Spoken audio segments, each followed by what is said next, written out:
ठीक है, इक्विपमेंट के बारे में, EQUIPEMENT। देखो इक्विपमेंट तो बहुत सारा है, लेकिन जिससे सवाल आ सकता है ना केवल उसी के बारे में हम लोग देखेंगे कि कौन कौन सा इक्विपमेंट होना चाहिए। तो हम लोग जानेंगे पहला, ठीक है, 3 कॉलम बनाएंगे। एक का कॉलम होगा तुम्हारा इक्विपमेंट,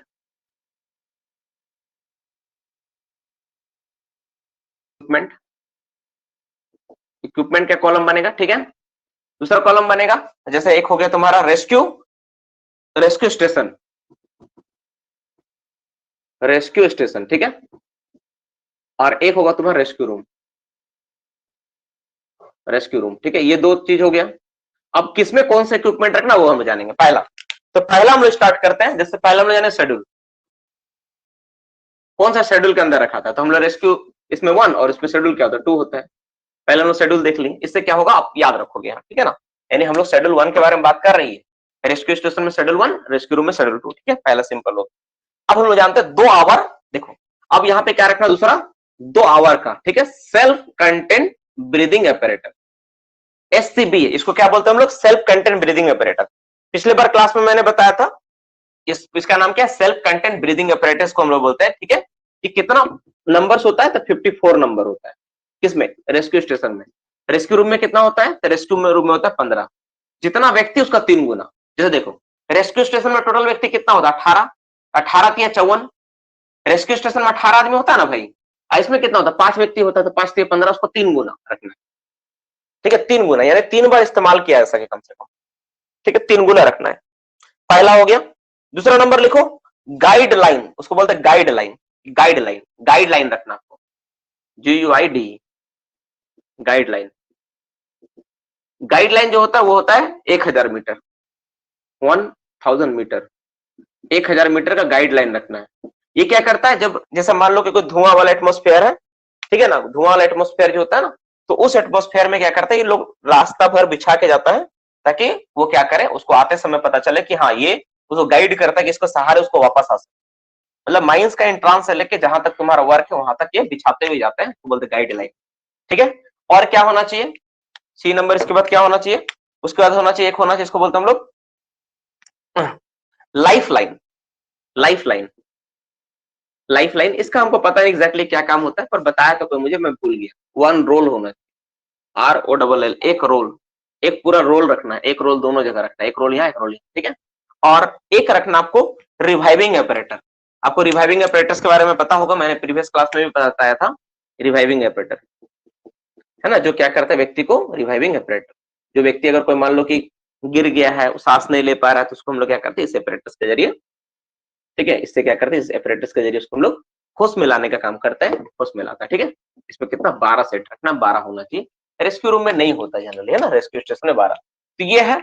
और डिटेल्स में तुम जानना चाहते हो, शेड्यूल 1 को पूरा तुम लिख सकते हो, शेड्यूल 2 को भी पूरा लिख सकते हो, कोई दिक्कत नहीं है, तुम सब चीज को याद कर सकते हो। लेकिन मैं उसी पॉइंट्स को कंसिडर किया जो पॉइंट इंपॉर्टेंट है। तुम चाहो तो थोड़ा जगह छोड़ दो, अपना कॉपी में मोटा मोटी 8 लाइन और लिखने के लिए मैं 1 2 3 4 5 लिखा हूं, तुम 8 के लिए और जगह छोड़ दो, और उसको तुम देख के वहां पे भर सकते हो, कोई इशू नहीं है। तुम तो कर ही सकते हो, तुम्हारे पास तो टाइम भी है, तुम कर सकते हो, ठीक है। तुम कर लेना अपना घर में बैठ के, कोई दिक्कत नहीं है, वो कर लेना, ठीक है। तो मोटा मोटी ये सब बात हम लोग देख लिया। अभी हम लोग अभी क्लास में हम लोग क्या क्या जाने, हम लोग देखे कि रेस्क्यू रूम और रेस्क्यू स्टेशन एक बार रिवाइज करेंगे हम लोग पूरा। तो अभी तुम लोगों से मैं पूछूंगा, तुम लोग को जवाब देना सारा का सारा है, ठीक है। जैसे रेस्क्यू रूम, ठीक है, पहले हम लोग रेस्क्यू स्टेशन से बात करेंगे। तो रेस्क्यू जो स्टेशन होता है, ठीक है, रेस्क्यू स्टेशन का चार्ज हेड कौन होता है, रेस्क्यू स्टेशन का चार्ज हेड कौन होता है। अरे वो 54 और 15 है, सेल्फ कंटेंट ब्रीदिंग ऑपरेटर्स का संख्या, गाइडलाइन 1000 मीटर, ये लिस्ट है, ये संख्या इतना इतना होना चाहिए, ये नंबर है ना। 54 नंबर्स, 54 तो रखना पड़ेगा, 15 नंबर रखना पड़ेगा, 15 रखना पड़ेगा। तो कौन होता है, सुपरिंटेंडेंट होता है। कौन होता है, सुपरिंटेंडेंट होते हैं, और एक ही सुपरिंटेंडेंट।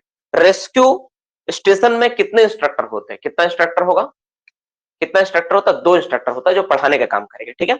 एक ब्रिगेड रखना है, ब्रिगेड में कितने, रेस्क्यू ब्रिगेड में कितने लोग होते हैं, तो 18 ब्रिगेड के मेंबर हो गए, ठीक है। 18 ब्रिगेड के लिए काम करने के लिए कितना सेल्फ कंटेंट ब्रीदिंग ऑपरेटर्स चाहिए, कितना चाहिए 18 के लिए, उसका 3 गुना, तो 54 चाहिए, है ना, 54 होना चाहिए, 54 जरूरत पड़ेगा, देखो उसका 3 गुना 54 चाहिए। नेक्स्ट क्वेश्चन, रेस्क्यू रूम में किस शेड्यूल के अंतर्गत, ठीक है, तुम्हारा इक्विपमेंट रखा जाता है रेस्क्यू रूम में, वेरी गुड। रेस्क्यू रूम में बोला, रेस्क्यू रूम में 2 होगा, रेस्क्यू रूम में 2 के तहत क्या होता है इक्विपमेंट रखना, जरूरी है। कितना मीटर लंबा गाइड लाइन का इस्तेमाल होता है, गाइड लाइन कितना लंबा इस्तेमाल होता है करते हैं हम लोग, तो 1000 मीटर का आता है ये। और रेस्क्यू जो रूम हम लोग बनाएंगे, ठीक है, कितना किलोमीटर के अंदर तुम्हारा रेस्क्यू स्टेशन ना हो तो बनाएंगे। कितना किलोमीटर, तो 35 किलोमीटर के अंदर ना हो तो ही हम लोग बनाएंगे, ऐसा जरूरत नहीं। और मेन पावर ऑर्डिनरी एम्प्लॉय कितना होना चाहिए, ऑर्डिनरी एम्प्लॉय माइनस में कितना होना चाहिए, ऑर्डिनरी एम्प्लॉय 100 से ज्यादा हो तो हम लोग बनाते हैं, और 5000 हो तो एक ही काम होगा, लेकिन 5000 से अगर ज्यादा हो तो फिर 2 बनाना पड़ेगा, ठीक है। एक रेस्क्यू रूम एक से अधिक माइंस को तुम्हारा हेल्प असिस्ट कर सकता है कि नहीं, कर सकता है, लेकिन मैक्सिमम 5000 आदमी उससे ज्यादा नहीं होना चाहिए। तो ये सारा का सारा बात है, सारा का सारा बात यहाँ पे तुम्हारा करवाया गया, ठीक है। अब इस क्लास का सेकंड पार्ट यहाँ पे हम लोग देख लिया, गाइडलाइन, लाइफ लाइन, ये सब जरूरत पड़ता है, रिवाइविंग एपरेटस 12 सेट, इस सब के बारे में अगर तुम नहीं भी जानते तो हम लोग अभी क्लास में, इसी क्लास के एंड में हम लोग इसका एक पूरा का पूरा पार्ट पढ़ेंगे। सेल्फ कंटेंट ब्रीदिंग एपरेटस में क्या होता है, उसके अंदर क्या होता है, कैसे काम करता है, हम लोग हर एक पार्ट के बारे में जानेंगे, ठीक है। तो जितना बेस्ट हो सकता है ना छोटा करके, मैं हर एक चीज को छोटा करके एकदम बेस्ट तरीके से पढ़ा रहा हूँ। अब हम लोग जानते हैं कि जैसे इंस्ट्रक्टर हम लोग देखे, सुपरिंटेंडेंट देखे, तो ये सारे जो लोग हैं, ठीक है, तो इसको वहां पे जाने के लिए कुछ तो करना पड़ा होगा, कुछ तो पापड़ बेले होंगे, कुछ तो एक्सपीरियंस चाहिए होगा, तो क्या जरूरत पड़ता है। ऐसे बहुत सारे लोगों को मन में बन गया होगा सर हम भी रेस्क्यू इंस्ट्रक्टर बनेंगे, तो तुमको क्या रिक्वायरमेंट है हम लोग वो जानेंगे, ठीक है। रिक्वायरमेंट किसके लिए, क्या रिक्वायरमेंट है वो हम लोग देखेंगे, ठीक है। रिक्वायरमेंट रिक्वायरमेंट रिक्वायरमेंट ठीक है, एज पर रेस्क्यू रूल के हिसाब से जो रिक्वायरमेंट है ना वो हम लोग देखेंगे, कि जो जो अलग अलग व्यक्ति है उनके बारे में, ठीक है। तो हम लोग जानेंगे तुम्हारा डेजिग्नेशन। सबसे पहले डेजिग्नेशन के बारे में बात करें, डेजिग्नेशन, DESIG, डेजिग्नेशन, ठीक है। डेजिग्नेशन क्या होना चाहिए व्यक्ति के पास, ठीक है। सबसे पहले एक कॉलम होगा, दूसरा नंबर होना चाहिए below ground experience. Below ground experience मायने रखेगा। देखो अंडर ओपन कास्ट वाला तो जरूरत नहीं है, क्यों, ओपन कास्ट वाला करके क्या करेगा, उसको तो ऐसे ही काम हो जाएगा, उसको अंडरग्राउंड का एक्सपीरियंस होना चाहिए, नहीं तो क्या होगा, नहीं तो कोई फर्क ही नहीं पड़ेगा, ठीक है। क्वालिफिकेशन क्या होना चाहिए, ठीक है, या सर्टिफिकेट क्या होना चाहिए हम लोग वो जानेंगे, 3 कॉलम में होगा। तो सबसे इंपॉर्टेंट बात है, जो भी व्यक्ति होगा ना, तुम यहाँ ब्रैकेट में लिख लो, RTP होना चाहिए, RTP, रेस्क्यू ट्रेन पर्सन होना चाहिए, सभी लोग। उसका डेजिग्नेशन क्या होगा, रेस्क्यू ट्रेन पर्सन हो तो ही वो बनेगा, ठीक है। जो भी बने रेस्क्यू ट्रेन पर्सन होना चाहिए सबको। तो पहला नंबर, एक हम लोग कॉलम लेते हैं सुपरिंटेंडेंट के लिए, सुपरिंटेंडेंट, टेंडेंट,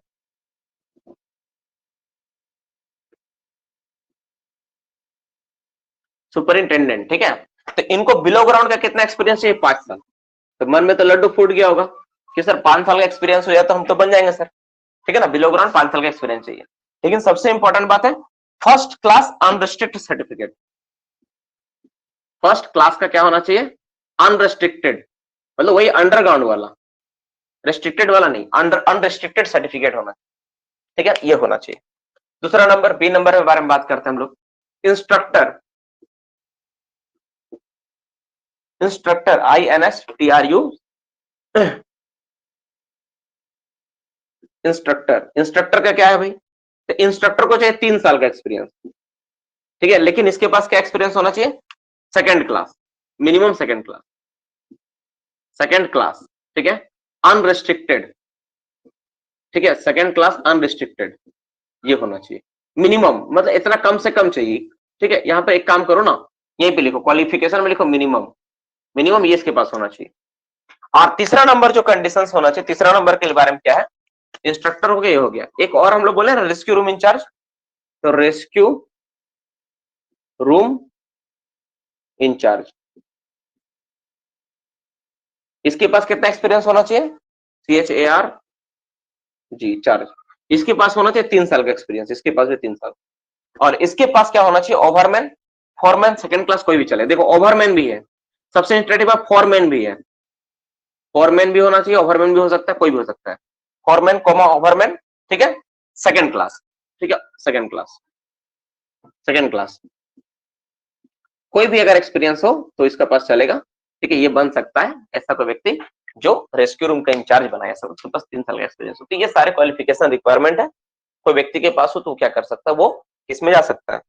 वो तुम्हारा रेस्क्यू रूम और सुपरिंटेंडेंट इंस्ट्रक्टर इस पद पे जा सकता है। अभी जैसे हाल ही फिलहाल हम लोग के माइंस में क्या हुआ था कि अभी हम लोग के माइंस में पता नहीं आया है कि नहीं, सर बोल रहे पीओ साहब कि चल जाइए आप, ठीक है आप चल जाइए रेस्क्यू रूम। मैं बोला सर मैं चला तो जाऊंगा, लेकिन कभी अगर कुछ प्रॉब्लम हो गया तो फिर पता चला मुझे रेस्क्यू कर रहे हैं बाकी लोग, मेरे साथ जो टीम गई मुझे रेस्क्यू करके ला रही है। तो ऐसा बोल नहीं पाए, मैं सोचा ऐसा बोलूं, लेकिन मैं बोला ठीक है सर चला जाऊंगा। पीओ साहब बोल रहे थे प्रोजेक्ट ऑफिसर अधिकारी हैं, लगाव भी है, प्यार भी करते हैं, अब कैसे मुंह पर ना बोल दे कि सर नहीं जाए, जाने का मन था नहीं, मन किया बोल दे मुंह पर ही कि सर कुछ काम नहीं है सर, ऐसे ही सब काम देते रहते सर, क्या सर आप भी पहले सोचिए सर, लड़का क्या है, लड़का है सर, पढ़ा लिखा आदमी, उसे दूसरा काम दीजिए। हाँ ज्यादा ज्यादा इंस्ट्रक्टर वगैरह सोचिए, लेकिन इंस्ट्रक्टर के लिए भी देखो सेकंड क्लास और तुम्हारा क्या बोलता है रेस्क्यू ट्रेन पर्सन होना चाहिए मुझे, इंस्ट्रक्टर भी जाना चाहूंगा तो 3 साल का वो चाहिए एक्सपीरियंस भी। तो खैर ठीक है चलो देखता हूँ आगे।